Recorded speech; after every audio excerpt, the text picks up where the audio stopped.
quality handmade soaps, where handmade is the best made. Proudly making soap for over 5 years, Quality Handmade Soap sets the standard in both quality and safe ingredients. Perfect for the holiday season. I'm telling you right now, you see that Black Rose soap, I got that in my shower, and man, let me tell you what, your husband or wife will love it. Use promo code VHHN2022 to get 15% off your first purchase. Link is in the description box. Let's go.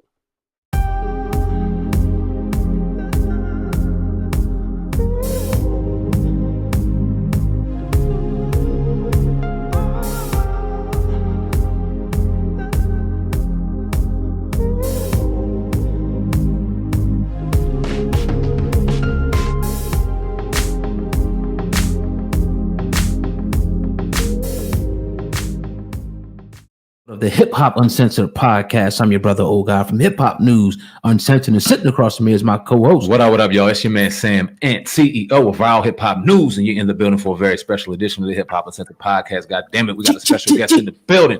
We got the good bro Benzino on the podcast. What's up with you, man? What's up, man? What's going on, y'all? Chilling, brother. Happy to have you on here this afternoon, man. Pleasure to have you on the podcast on this Wednesday afternoon, man. So how you feeling, bro? How's life, man? It's real busy in 2021, man. So how's life over where you at? Man, life is good, man. I cannot complain. I'm blessed. You know what I'm saying? God gave me another day. I mean, how can anybody complain about that? When you wake up, like, for real, you know, it really is a blessing just to wake up every day. Absolutely. And especially now with all this COVID shit and all these killings, man, it's just, you know, it's the little things with me. Like when you get older, it's the little things that you appreciate. So, man, God is good over here. That's a fact, man. We always want to like go to the beginning, man, with anybody that we interview to give our audience like a full spectrum of where they come from. Now, Boston, you obviously got the Celtics jersey on. I heard you telling the story, you know, in the video I was watching about, you know, your uncle teaching you how to mix. So talk about, you know, your first introduction to hip hop in Boston. Well, actually, it was in New York.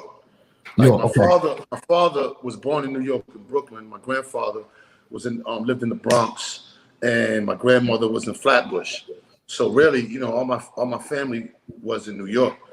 So, you know, my mom was in Boston when my father met my mother. So I was born in Boston, of course, but you know, I spent almost half the year in New York, you know, growing up. So I was at my grandfather's house when I stayed. I either stayed in Brooklyn or the Bronx. So my grandfather stayed like 2 blocks over from where Kool Herc, you know what I'm saying, Sedgwick Avenue, where kind of they say the birthplace of hip hop. And and my grandfather stayed on Cedar Ave, right down the street from Fordham Road, like so far where Jimmy's used to be there. And I remember when it was just like a car parking lot before Jimmy's. So this was like in the 70s. So my Uncle Eddie was like only a year or two older than me. Like my grandfather was still, you know, having babies older as an older guy. And Eddie stayed in the basement. My grandfather had a house, so Eddie kind of like stayed in the basement. In the basement, he had 2 turntables, Bruce Lee posters, a CB radio, you know, because back then CB radios was like in and shit. Right. I remember my dad was in the feds and he had made me a belt, you know, you all, you know what I'm saying, like when you're in the feds, especially back then, dudes don't do it no more, but I remember back in the days, everybody was getting leather. Like if you was in the feds back in the days, you would send your family home purses or leather belts, you know, because you was in arts and crafts or whatever. But they don't do that no more, I noticed. So I had a belt because I was on the CB. My uncle taught me the CB radio, so I was the Phantom. I remember that. And then he taught me how to mix. And he had two records. It was, I think, Cheryl Lynn, To Be Real. It was 3 really.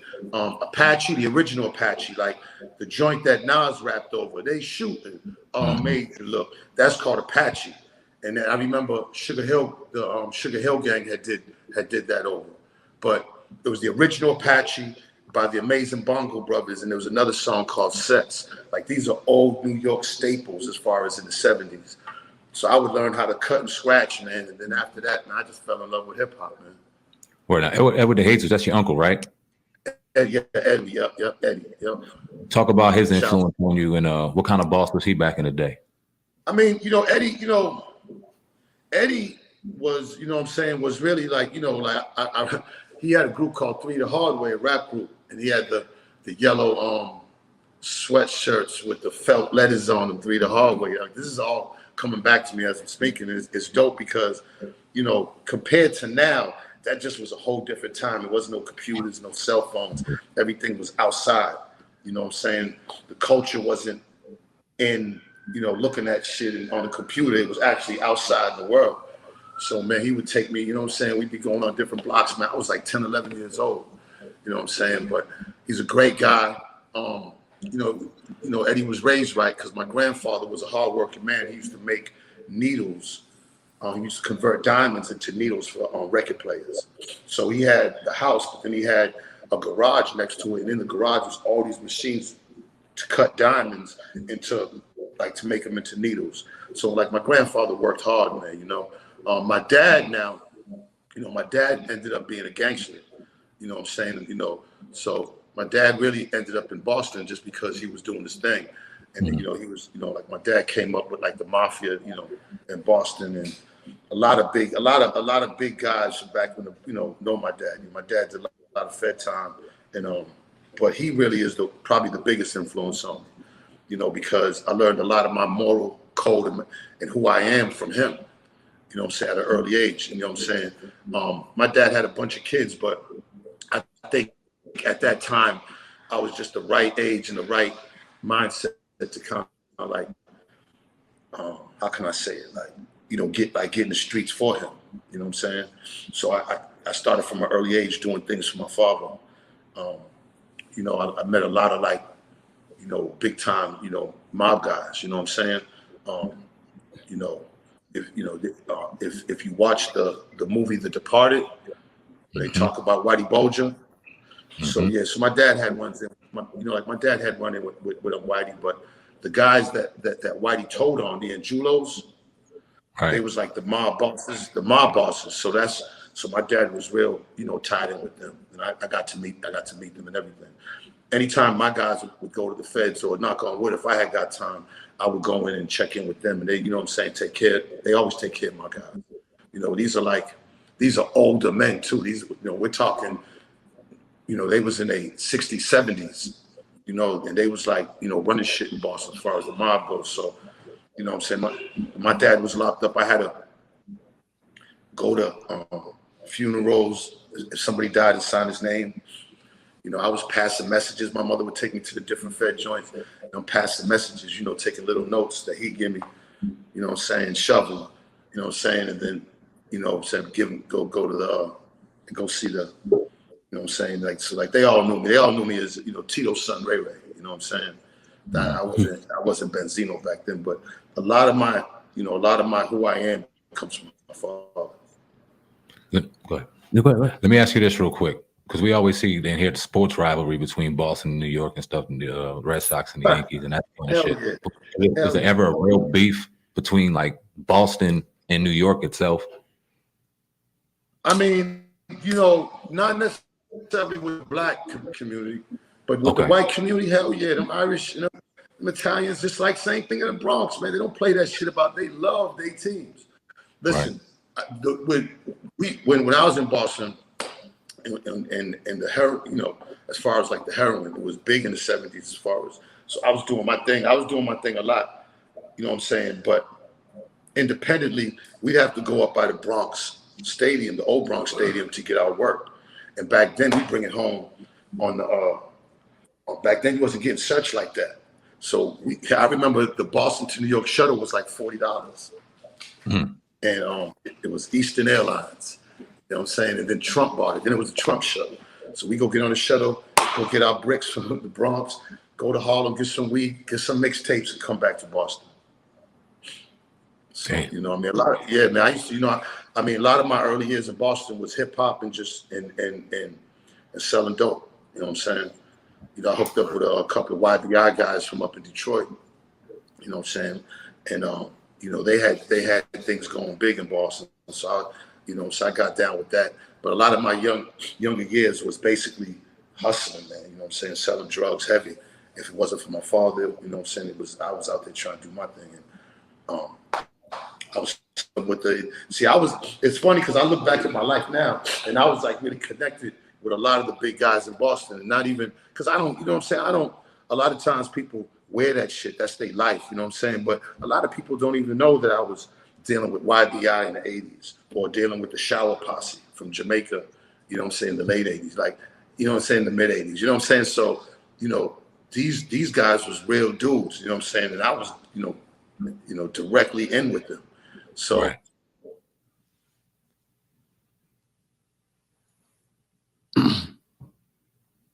For a second. I got a phone call real quick.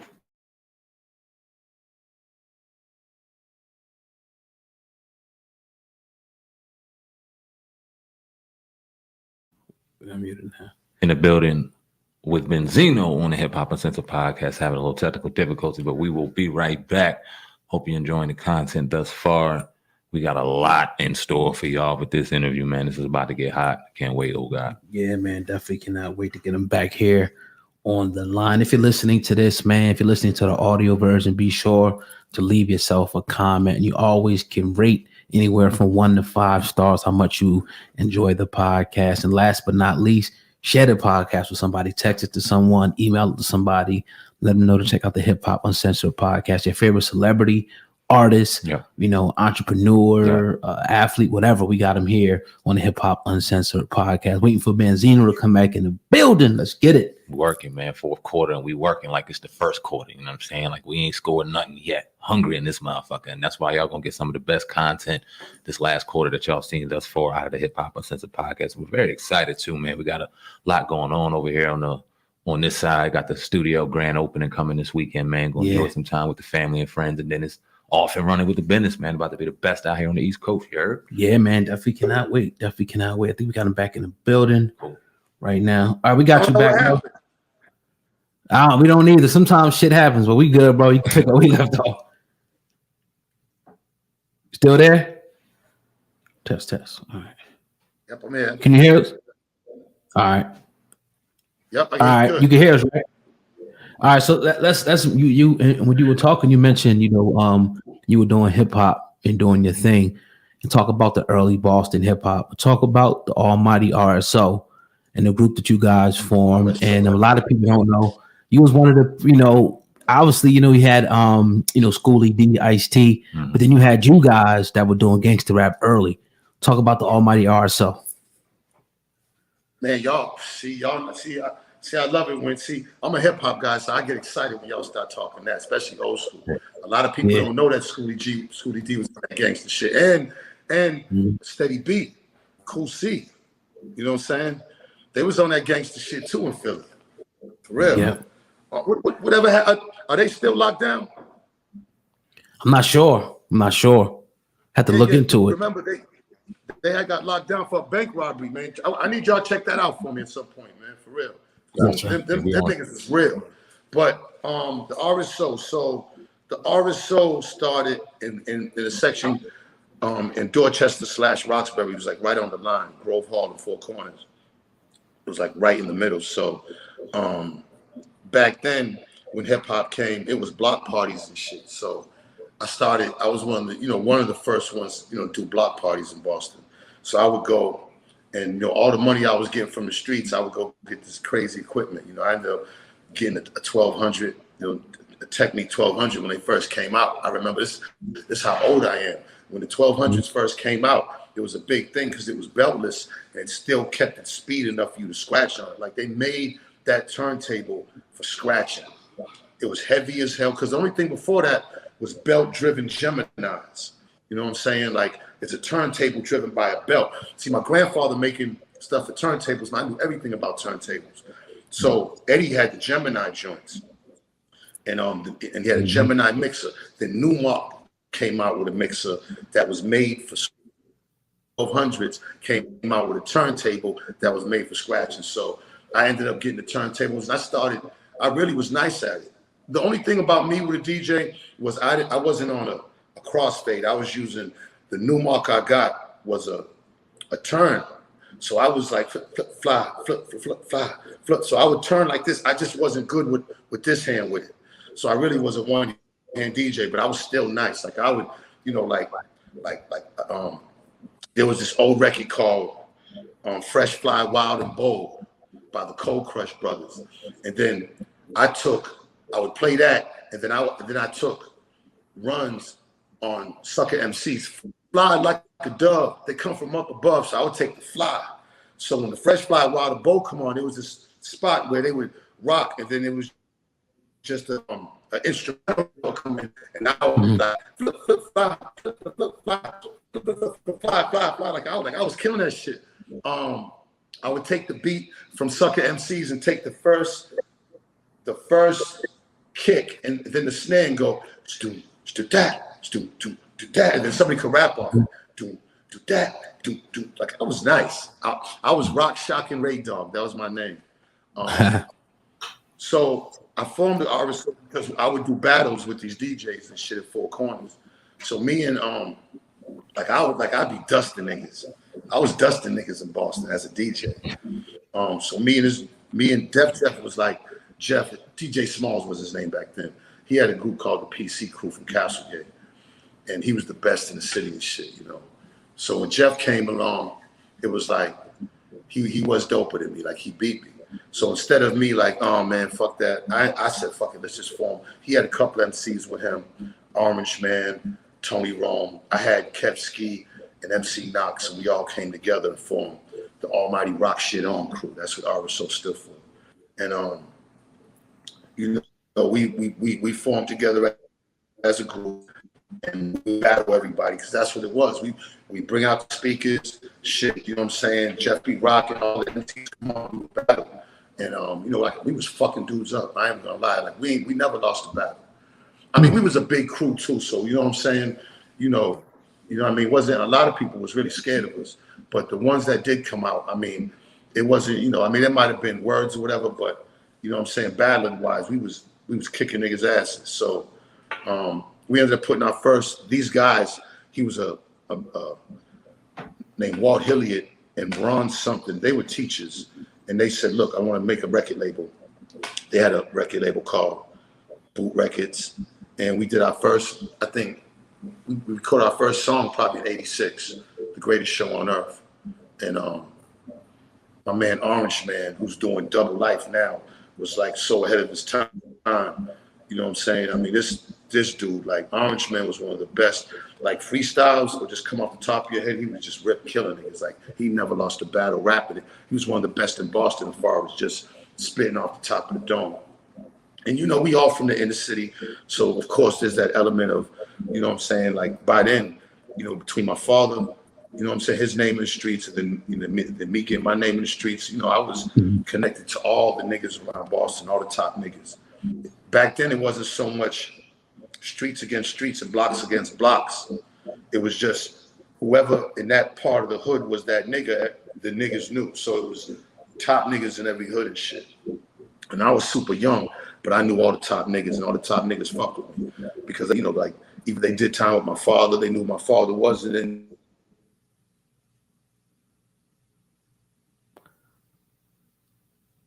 Lost him again. Let's be back in 1 second, man. Great interview though. Got a lot of more questions to cover here on the Hip Hop Uncensored podcast. We'll wait for him to come back.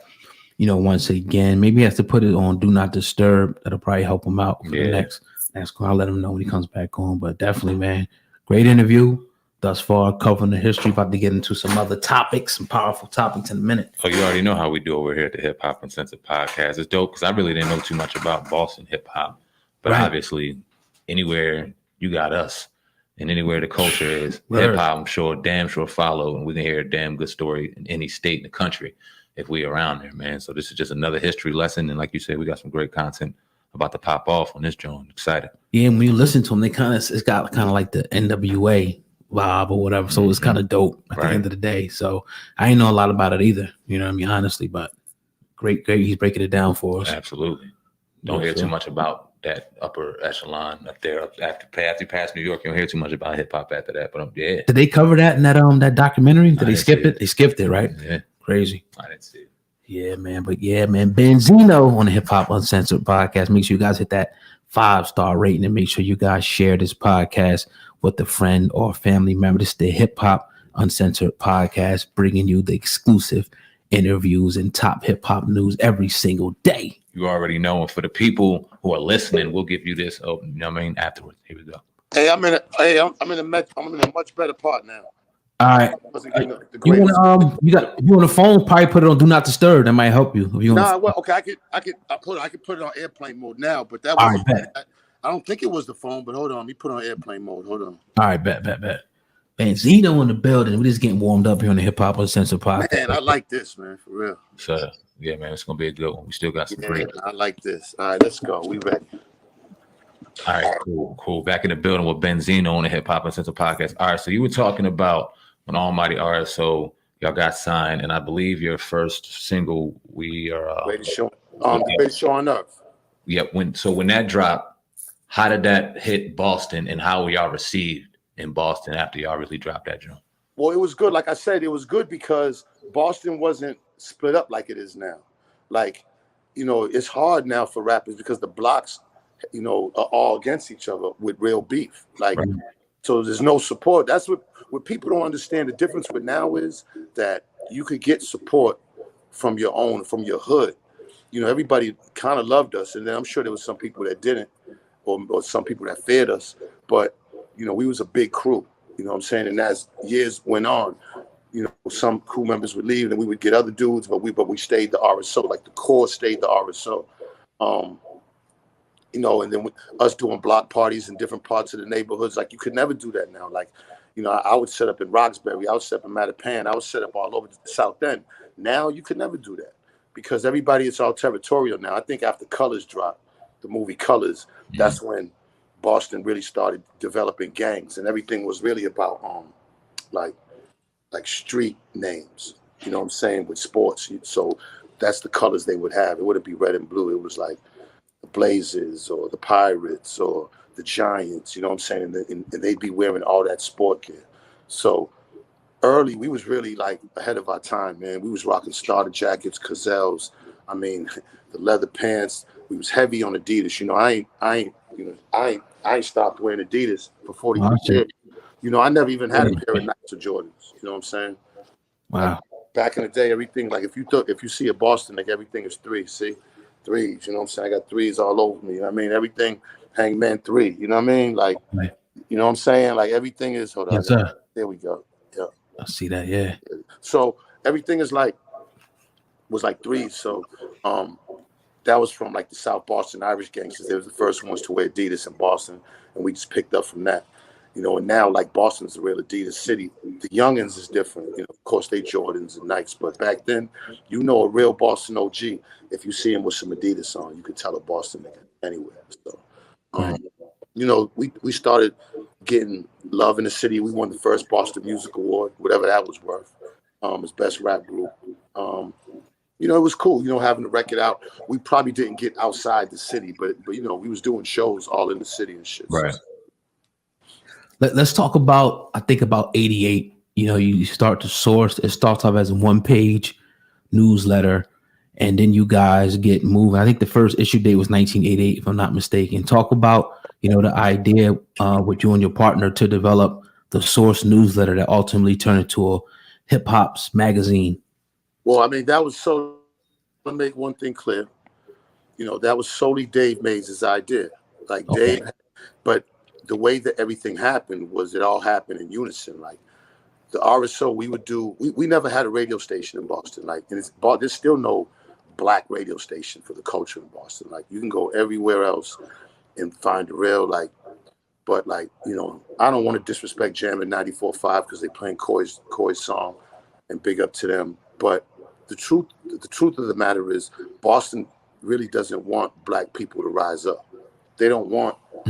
They don't give people culture. Boston was more black back in the day when, just when Boston was like black.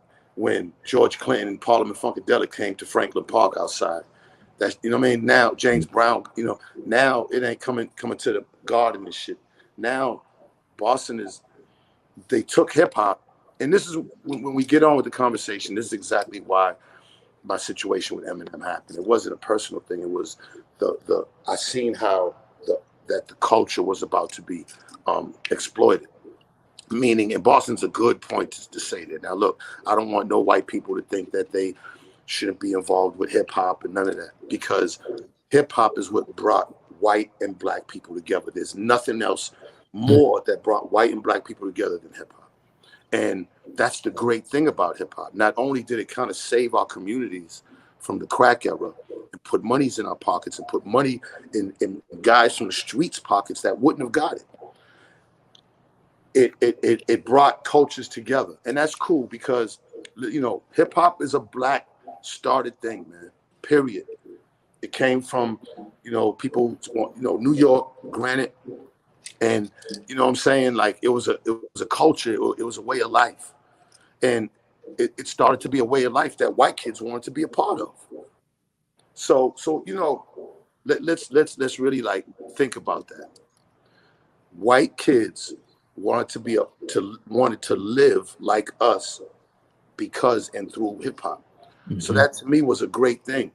And being from Boston, where I could see racism, but I wasn't racist because the whole time I'm dealing with Italians and even Irish guys. Though it be from crime and making money, they still were great men to me. So how could I be racist when I judge a person by who they are, mm-hmm.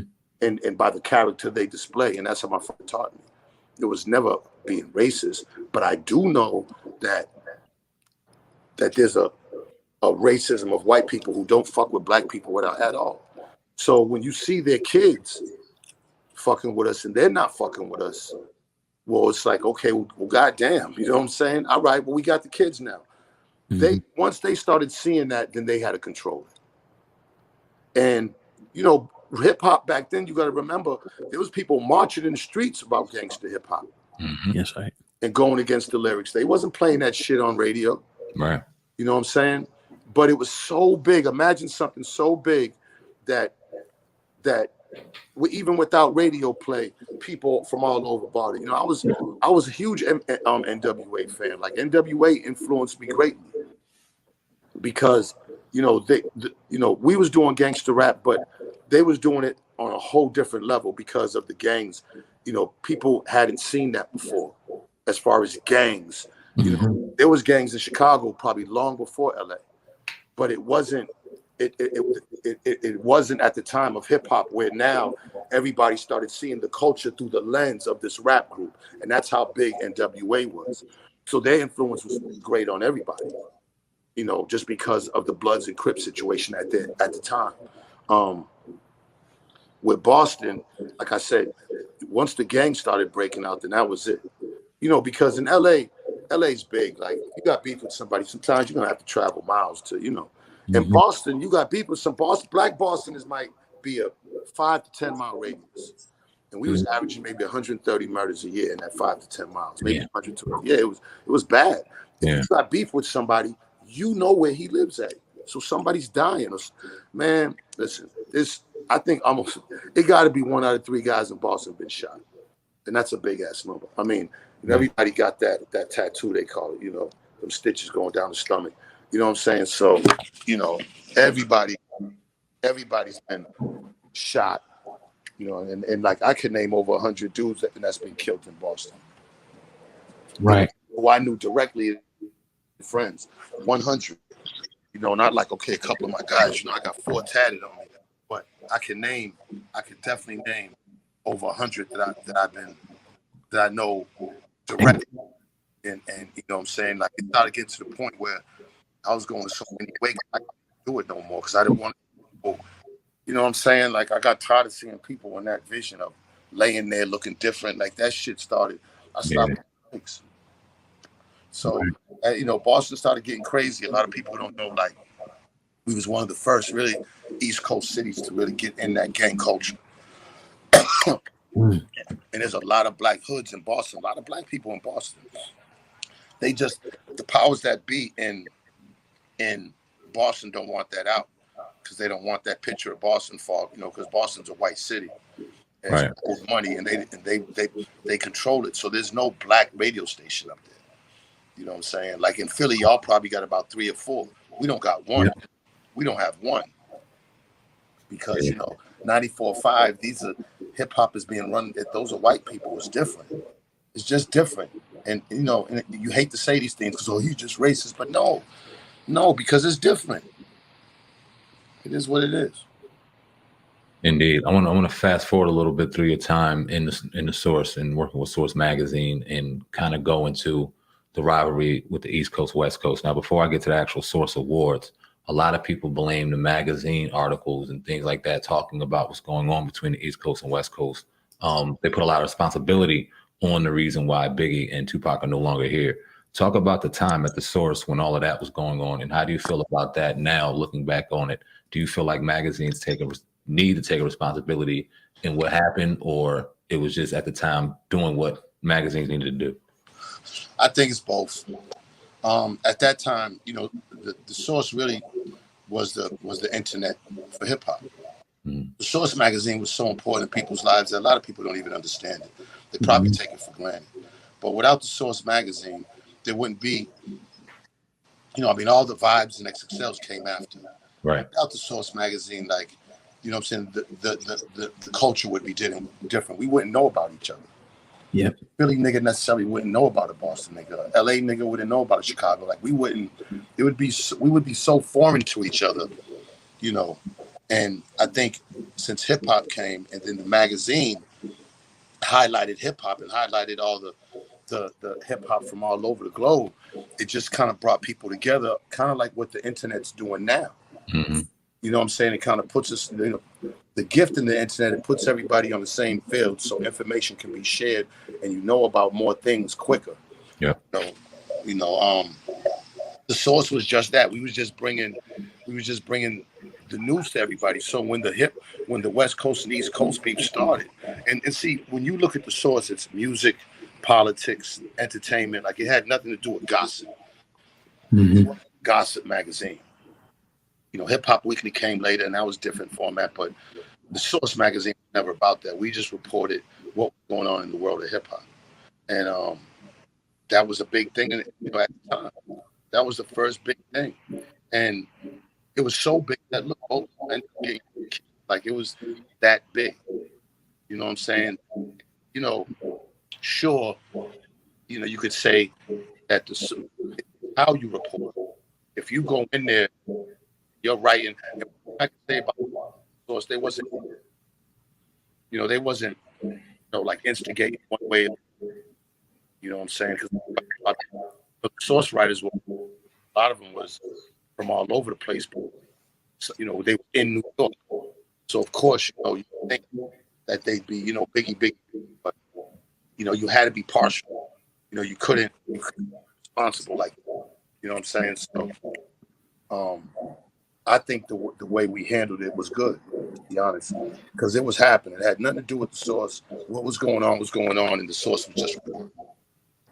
Right. And now talk about the Source and the ultimate, demise. I heard you telling a story about that, when the .com era kind of came on, it kind of almost made the magazine obsolete, and you guys took out a loan, and then you had to get rid of the business. So talk about, when the .com era came and how, it made that, the hip hop magazine obsolete in a sense, because everybody got the news before the magazine was published. Well, my thing is, when you look at it, okay, so. Oh, lost it. Should be back in a second.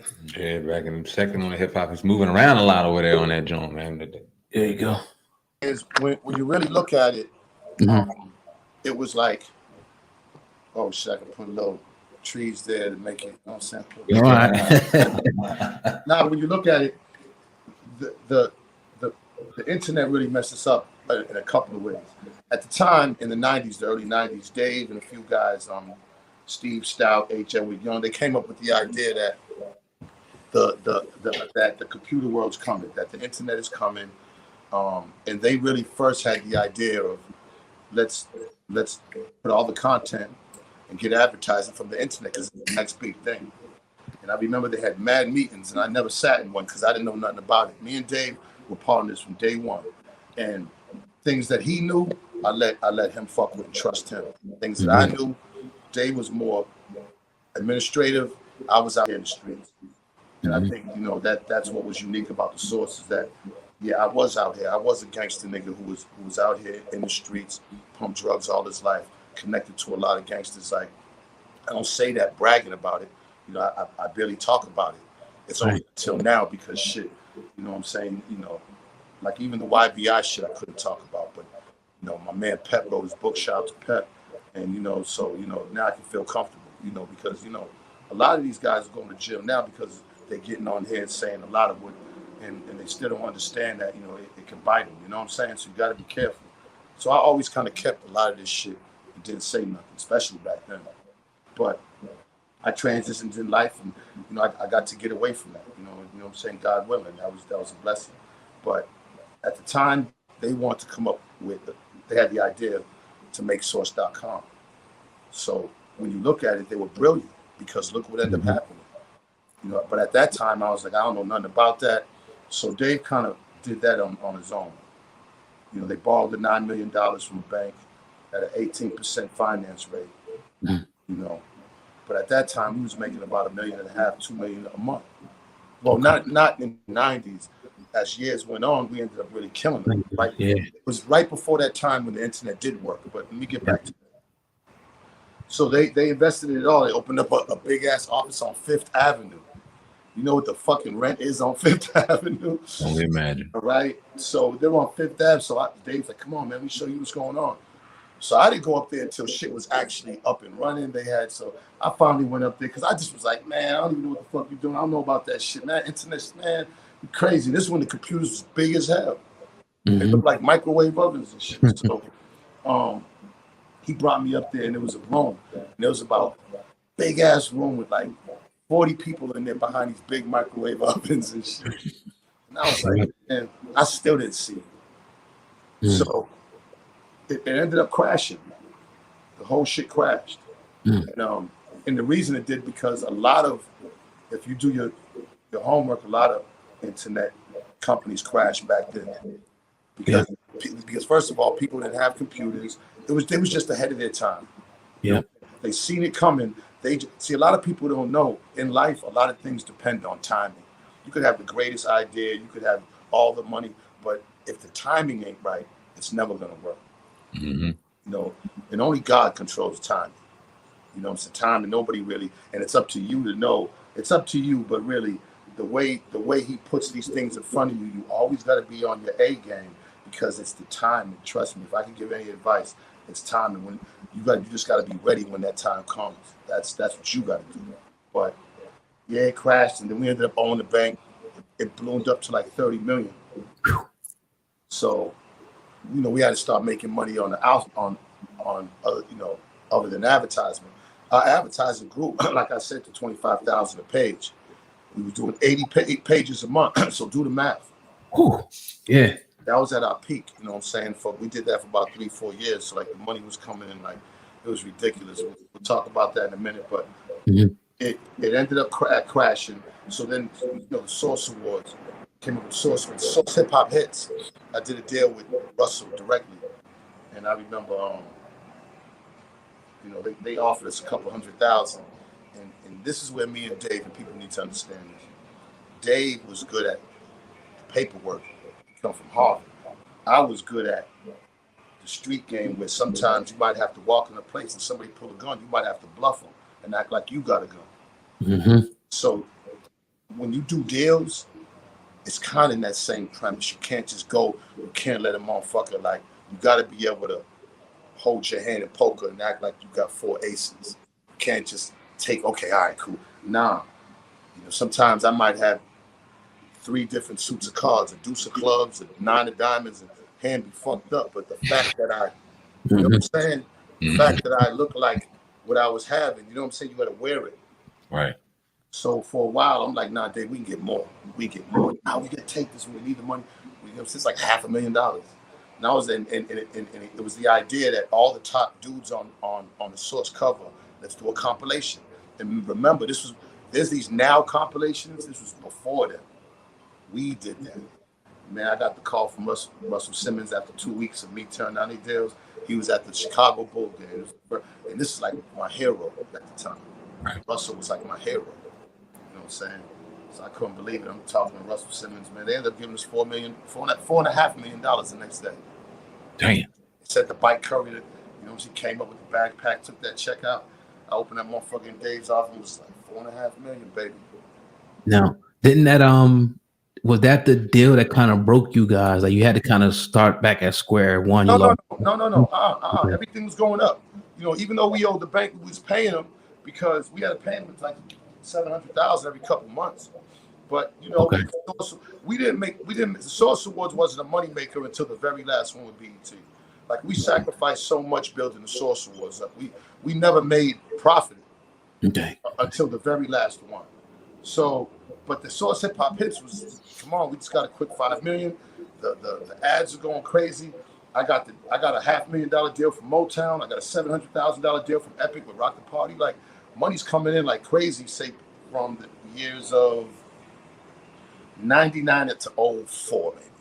And that's when it was like, we paying the bank. And then at that time, I'm just wilding all across the country, man. I'm traveling about 10, 15 niggas. We staying at the Beverly Hills Hotel. I'm probably in a suite that costs $2,500 a night, and I'm in this bitch for like 2 months. Damn. And I'm doing so much drugs, and I'm fucking like so many women, and it was chaos, man. Like it was just madness. Like we were just getting money, it was just coming anywhere, and I just was like, I didn't have any like. I don't know, man. It was a weird feeling to say, but I didn't have no filter. And then, I'm everything, all my friends and family, I'm just thousands and thousands of dollars just giving it away, man. I just felt like it was never gonna end. You know what I'm saying? I never had an office in the Source because I was always in the streets. You know what I'm saying? I never ever had an office in 18 years with the Source. I never had an office. So, I was just doing crazy shit, man, because I never worked a job and I didn't have no sense of what if you don't have any more money? Because I always was a hustler. I'd always get out there and get it. So I could spend my last, because I enjoy getting up the next day in the streets and going to get it. But this was different. It was so much money coming in that it was just wild. And I was getting arrested all over the place, wild and beefing and shit. It was just like I lost the sense of who I was. You know what I'm saying? Like, I had discipline in Boston when I was in the streets, but with the Source, there was just so much shit going on. And then, we ended up getting this major investigated by the feds that for like 2 weeks that fucked my life up. You know what I'm saying? And I still was wild. So, then ended up beefing with Eminem, and Jimmy pulled all the advertisement. And it was just a time where everything started going crazy. But, right now. But the time when it was right, when I say it was right, I think at one point, I think I definitely had more money than Jay and Diddy at the time. If there was a Forbes back then Benzino would have been top of that motherfucker. Because, it was ridiculous. I didn't even know how much money I had. Now, did the beef with you and Eminem, did that start because of the Source magazine for you giving him like 4 out of 5 mics? I just, you know what I'm saying? I just was like, I just was like, the Source loved him, and they was giving him 4.5 mics, and I just was like, hold up, you know what I'm saying? Are you doing this because he's the white kid? Like if that's the case, then Cannabis should be getting 4.5 mics. Or are you doing this because he's white? Like which was this? And a lot of the staff was, they was a major Eminem fan. I'm like, man, fuck that. I'm like, we never did this before where we're gonna start going this route. Like, he's nice, but again, is he nice because he's white, or is it because the type of music? I mean, granted, when he came out with the shit with Dre, that probably definitely did deserve, because I never was the mic guy anyways, but you know what I'm saying? I could say this now because of how I think I grew up and how, white people took advantage. I probably was a little salty that he was white and he was just coming in. I can admit that. You know what I'm saying? And, you know what I mean? And was it right? Well, maybe not. You know what I'm saying? But I had to go for what I thought was in my heart. And I never made too many decisions to be like, yo, don't give him. I never got in the mic arguments or in the mic things. I never was in the back rooms. They would go in back rooms and do the mics. There's only a couple of times I had to insert my power to let the staff know, look, sometimes, you know what I'm saying, when you're trying to balance, first of all, you're trying to balance selling ads by labels who are paying you thousands of dollars a year, thousands upon thousands. You can't give their artists 2.5, 3 mics. So it started, it started 2.5 mics. You can't do that, even if you don't like the album. So really, that's when I started seeing this integrity thing about the mics, when people don't understand you can't give bad ratings to somebody who's paying you thousands of dollars. And they understood. But now, back in the day, you could have had integrity because nobody was spending that much money. But now it's like you got to walk a fine line with that shit. So that mic shit, listen, man, if I like something, I like something. I don't need for the world to like it. One of the things that make us individual on earth is our ability to like what we like and not give a fuck what anybody else thinks. That's what makes you an individual. I think when you start listening to people, okay, he said it's 4 mics, so now I'm gonna go buy it. I think that's ridiculous. And I'm saying that now when really the source that was the whole premise of the source was the mic system. But I wasn't a big believer or a supporter, and I kept that to myself because I always felt like whatever one likes. But artists really was really into those mics, and I noticed that later on. I got approached by a couple of dudes like, yo, man, I was like, my brother, I had nothing to do with them. Saying I had not one thing to do with the mics. You know what I mean? Like there were things I had to do it, but I gave, and Dave gave them the freedom as the staff to pick on it. That was their big thing to do, so let them do that. Give them that. They work hard.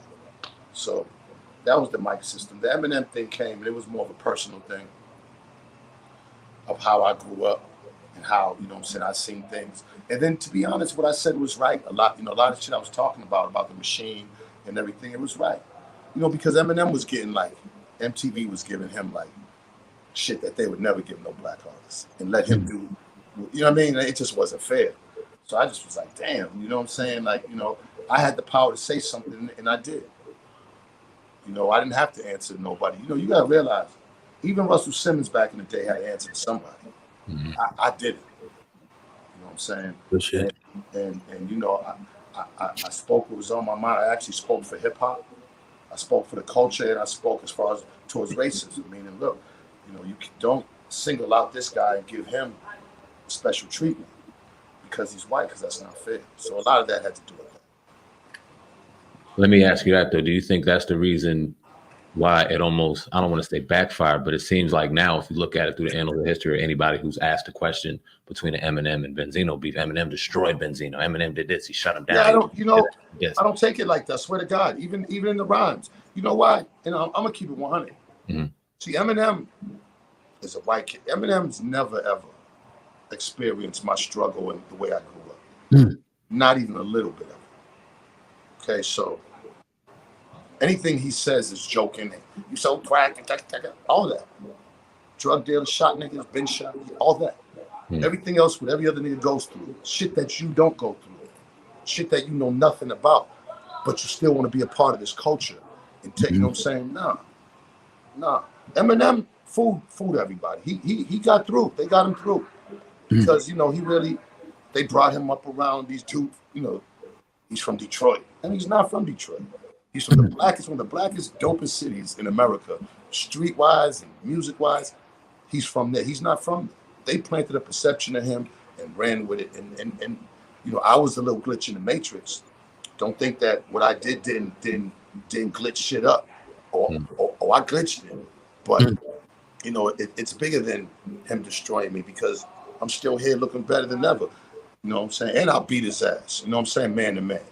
So you can't destroy somebody that's still here, still relevant in his culture, and still talk that shit without being face to face with me, without 12 bodyguards. Right. And that's how our culture works. Now maybe you didn't know that because they got you thinking different.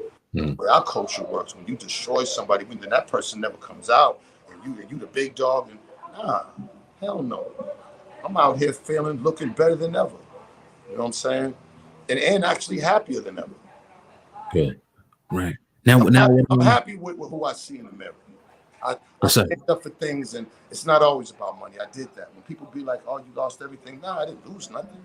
I lived it. You don't lose money. When you're here for a period of time. In that period of time, it's up to you to get the most money you can. And you're not gauged by this moment or that moment. You're gauged by your life. The things I've done, man, I could talk about shit I've done that will blow your fucking mind. Right.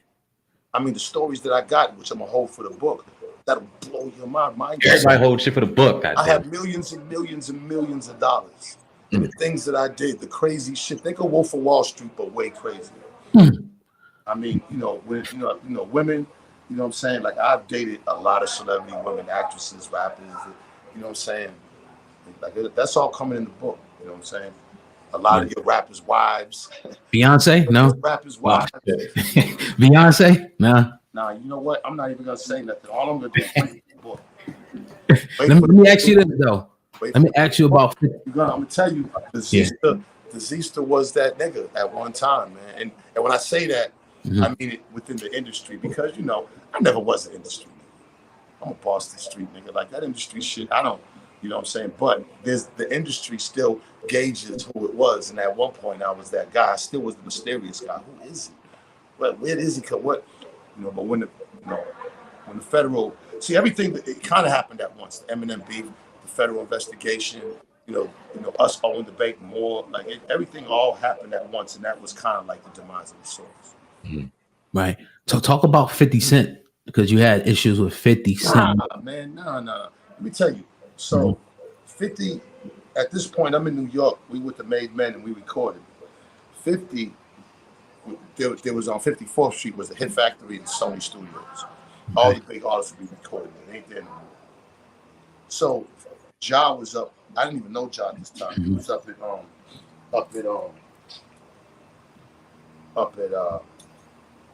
at 54th Street recording.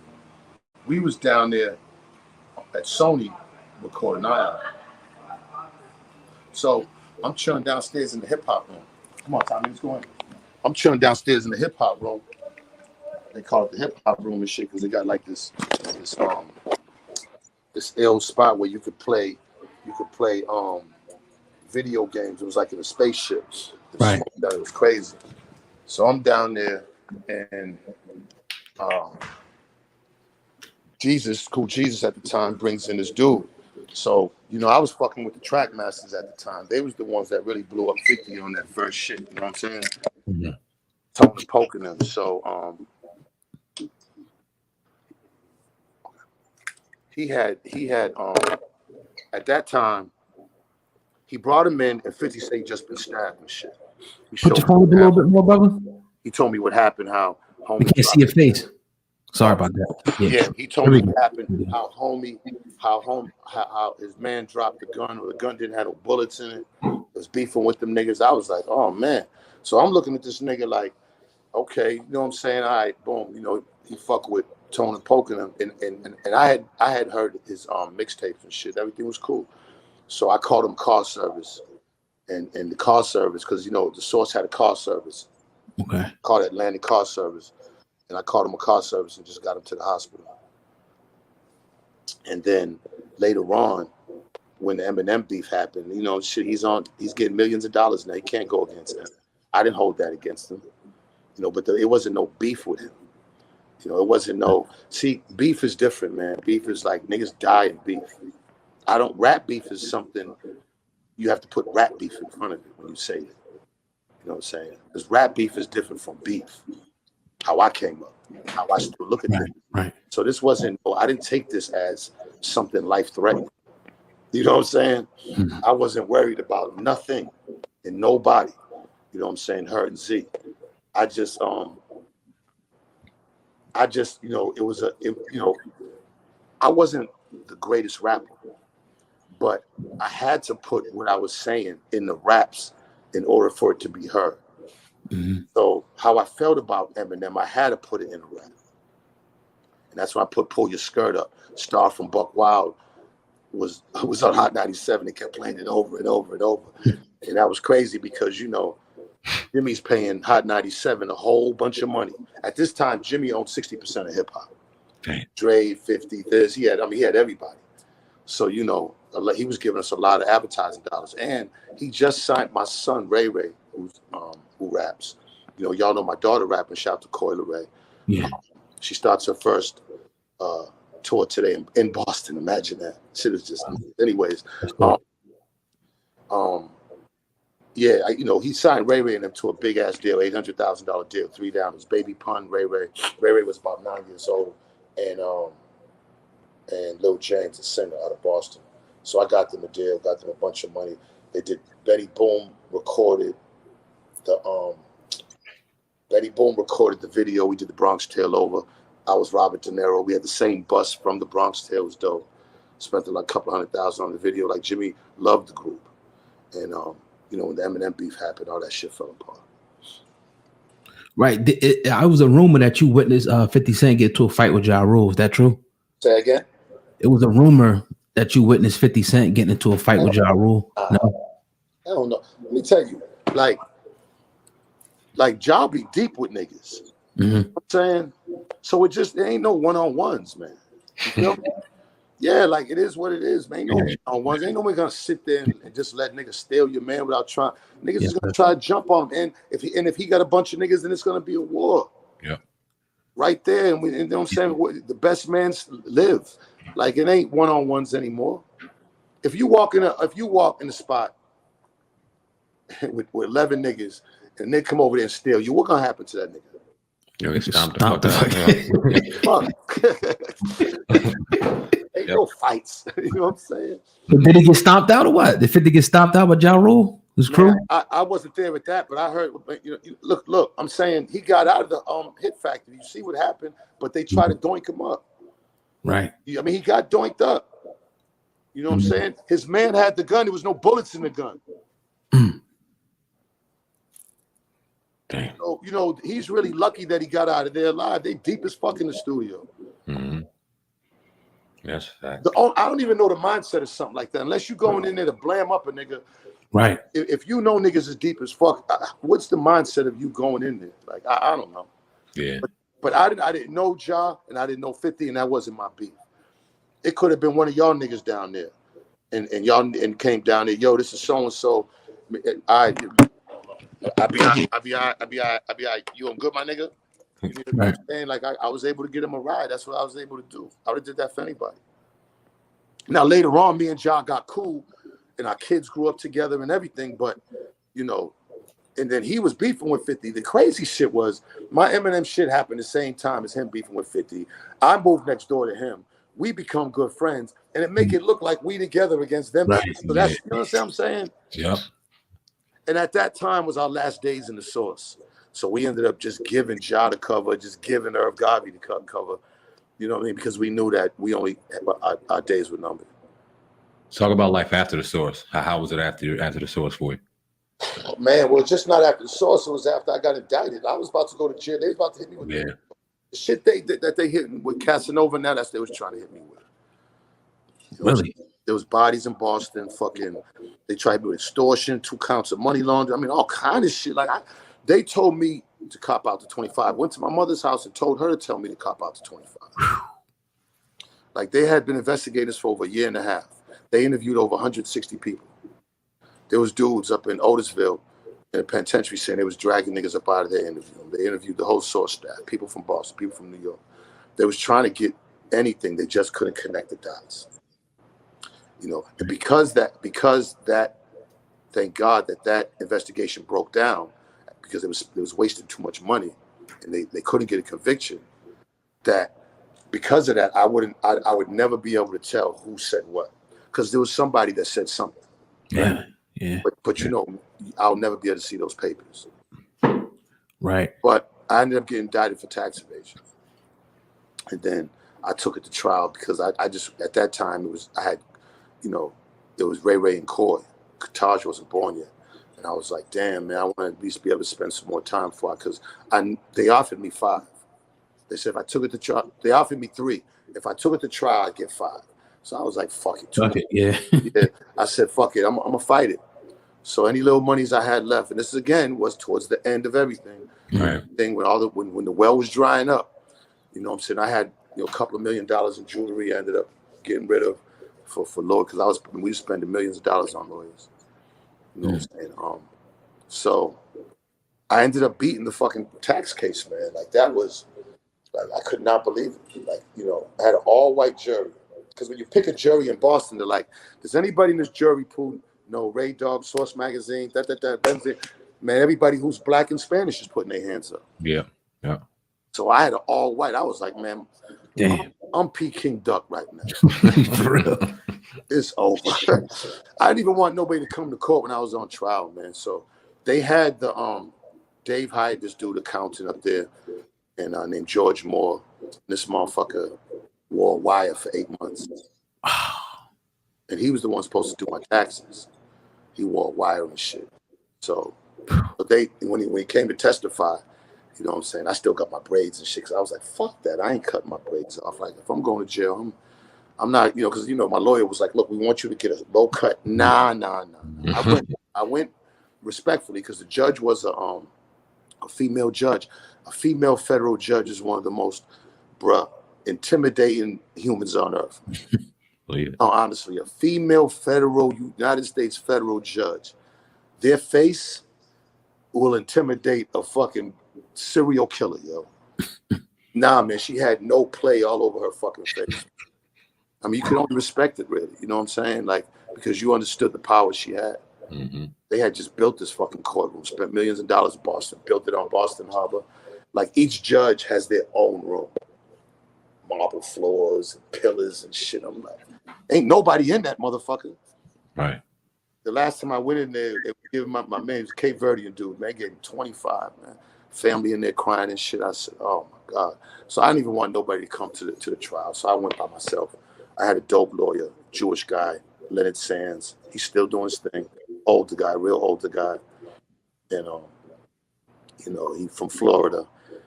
So man, me and him, boy, we going back and forth. And I basically told him, look, I said, George, I didn't know nothing from a W1 to a W9.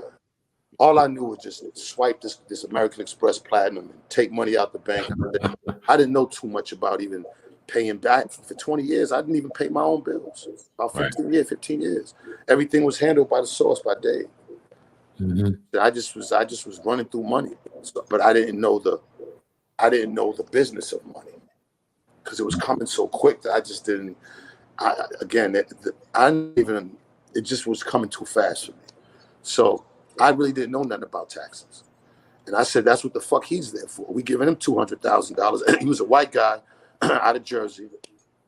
And I remember I used to go up to the source. Now, mind you, I never had an office. So there's a business side of the source and there's a journalistic side. Big ass office, about 60 people. And the business would be over here on Dave's side. Not as many people and shit. Real quiet business over there. It's, it's Animal House over there and shit. But that's how the source was.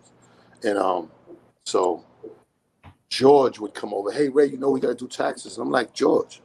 And I remember saying this. And see, I remember I seen The Wire. I just didn't think. It was a fucking badge.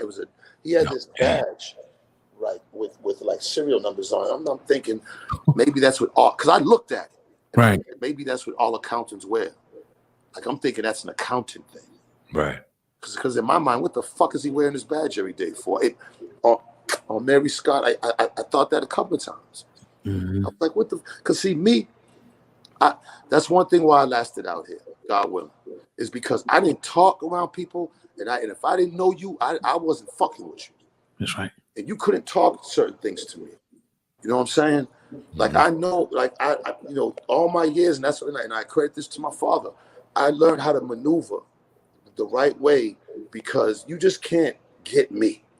And he was trying to get me. It ended up because, see, I got those papers. Every time I'd be on tour, he would call, Ray, we got to do these taxes and that. I'd hang up on his ass. When I hang up in the papers, you'd see, damn, this motherfucker hung up on me again. Like, say motherfucker and shit. I was like, I couldn't believe it. When they sat there and they asked him, my lawyer asked him, why did you do it? Because we never had a beef. Right. He was just jealous of me. I seen it. He's this middle-aged white guy, married, probably get no pussy. I'm coming up there, there's females, there's everything, Benzino and jewelry and pulling up in Bentleys, man. Me and Dave are walking in Manhattan on the showroom and driving out with Bentleys off the showroom floor, lifting the thing up. Small ass place. Man, it was telling you, Trust me, it was crazy. So I'm sure he's seen that, was like, man, fucking nigga. You know what I'm saying? Mm-hmm. So he said the feds approached him, met him in Dunkin' Donuts, and he said, fuck it, he'll do it.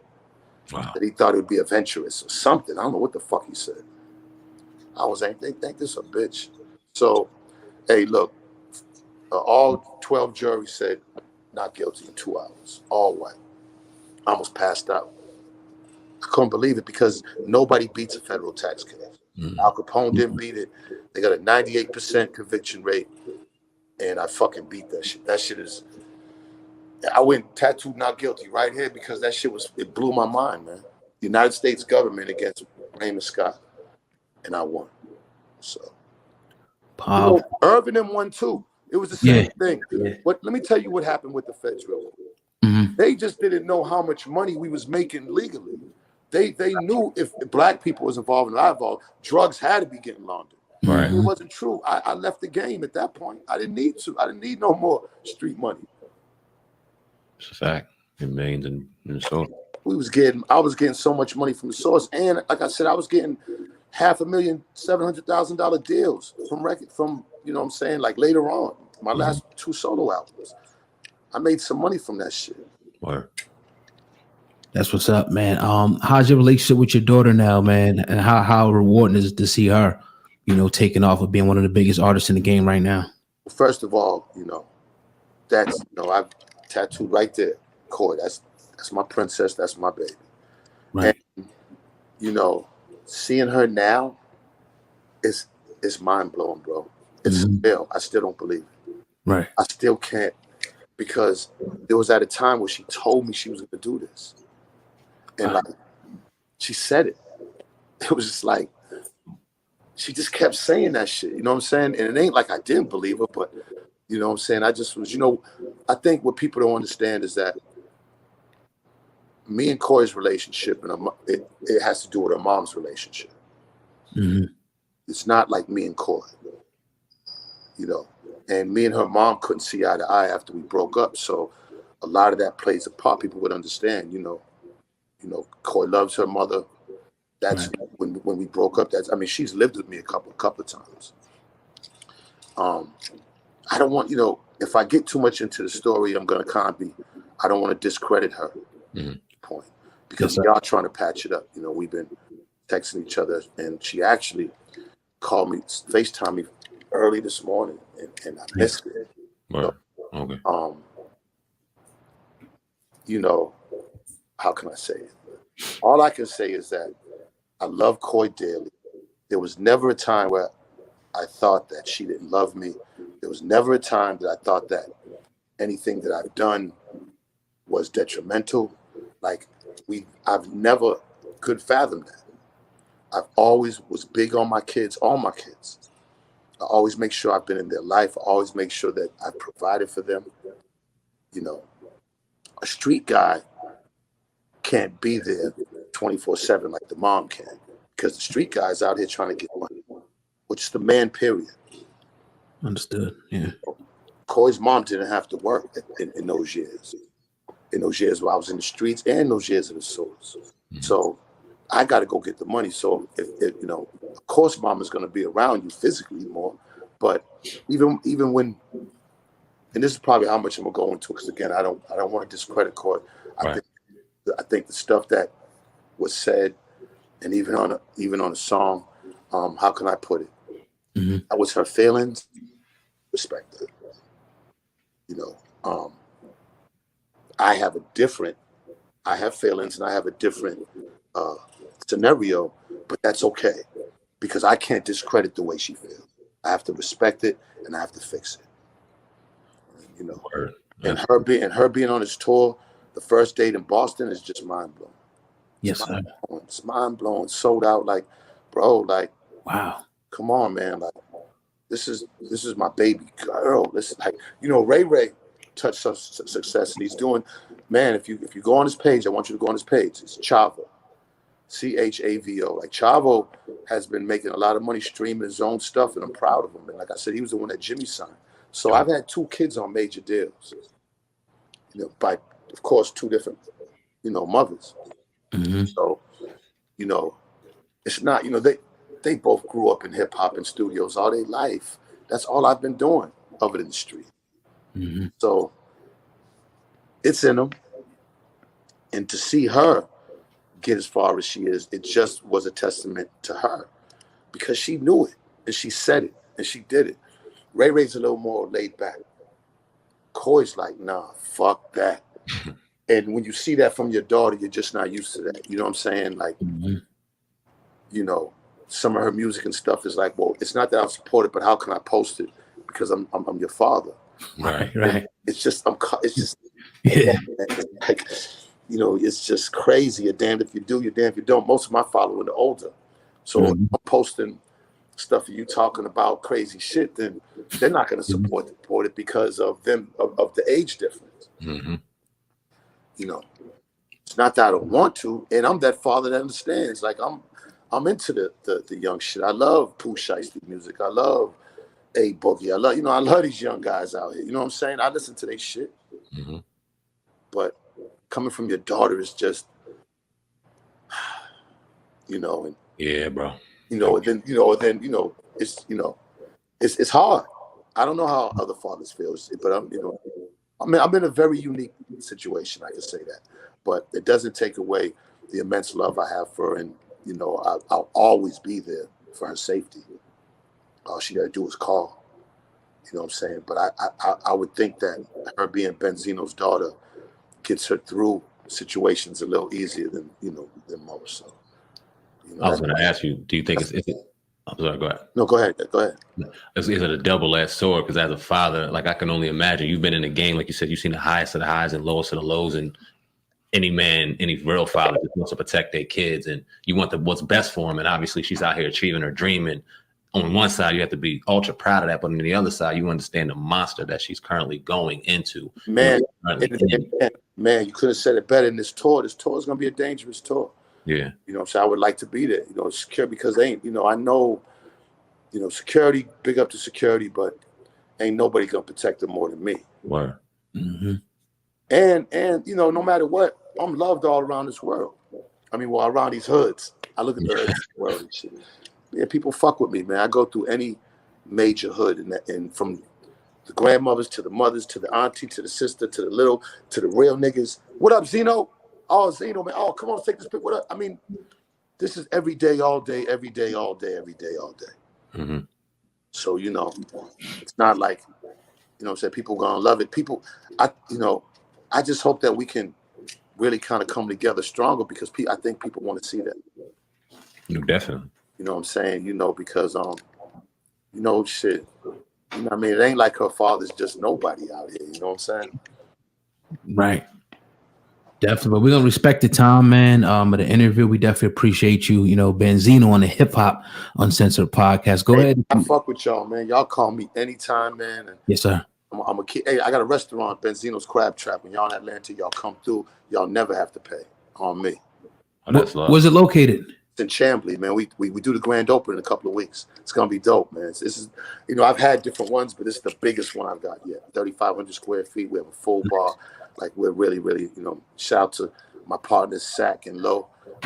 Man, we're really excited, man. So, Now, I was also real quick. You talked about the BET Award. You talked about Little Nas X, but you talked about the possibility, if you had an investor, of doing the Source Awards again. Where's that at?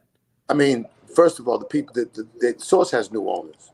So we would have to come to an agreement to get me back involved. And then, I think that me and Dave, I think people don't understand, doing the Source Awards can't everybody do. Mm-hmm. At the Hollywood people can't do it. The people, you got to have your real street savvy, because these are street guys coming in with their guys. Right. So I think me and Dave, we built that formula, and I think that we could come up with a show that everybody would love. You know what I'm saying? But ego has to get put down. The new owners of the Source would have to be like, because everything is, he's bad, man. And then, the world don't think that. See, I was blacklisted before with the industry. Now I've got my weight up without head. Now, like, they fuck with me so much that no one can blacklist me no more. Mm-hmm. So, you know what I'm saying? It's easy for them to try to paint a picture. The people that control things, to control a narrative and hurt you, they can't do that no more. Right. Yeah, you know what I'm saying? So, you know, like I said, man, you know, I'm looking to get back on Love and Hip Hop this coming season. I've been talking with VH1. Get back on that again, and man, get back on TV, do this restaurant thing. I'm gonna put out some new music, and yeah, man, just keep living my life. I want to shout out to my other two boys too. World War Taj, he's a rapper coming out. That's Coy's little brother, and of course my little chef Zeno. You know, so I love all my kids. Ray, Coy, I got them all tatted on me. That'll never change. Taj, Zeno, let's go. Hip hop uncensored. You already know, man. Yes, You gave us an invite to your restaurant, man. And we want to give you an invite when you're out in the New Jersey area to our brand new studio that we got the grand opening this weekend, man. Oh, I'm coming. Come through, matter man. of fact, I'll be in New York next month. At the beginning of next month, I'm coming through. Hit us up, man. Let's see what we can do with getting you down here, bro. Let's get you down here, bro. Nothing but love and respect, man. And I appreciate y'all are dope. Yes, sir, bro. All right, take it easy. Peace. Benzino, Hip Hop Uncensored Podcast. Peace. Salute. You know what, Tommy? So listen, P. King Duck, baby.